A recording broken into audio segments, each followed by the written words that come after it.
Patay ang isang fishbowl vendor matapos masagasaan ng 10-wheeler sa Valenzuela. Nasa frontline ng balitang yan si Carrie Cator. Sa kuha ng CCTV na ito sa Barangay Maysan sa Valenzuela City Biyernes ng umaga, makikita ang isang 10-wheeler na nag-overtake sa jeep.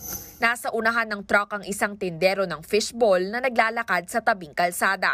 Nagdire-diretso ang truck hanggang sa tuluyang nabundol ang fishbowl vendor. Nagpatuloy lang sa pag-andar ang 10-wheeler. Patay ang naturang tindero.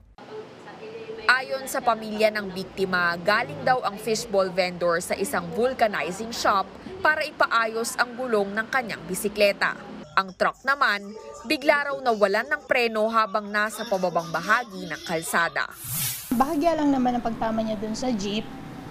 Iniwasan niya yun kasi ang daming pasahero. So, sa pag-iwas niya doon, natamaan niya yung naglalakad, yung ating biktima na may daladalang gulong.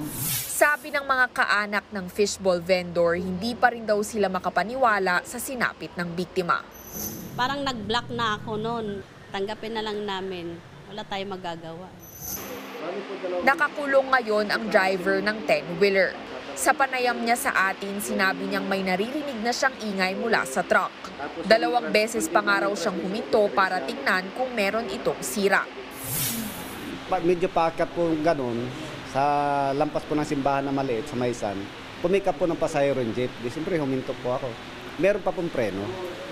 Okay pa naman po yung preno, ma'am. Pagdating po sa lusong, doon na po bumigay yung preno ko. Yun na talaga siguro ang maingay na sanay sa truck.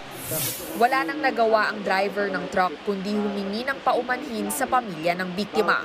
Nahaharap siya sa reklamong reckless imprudence resulting in homicide.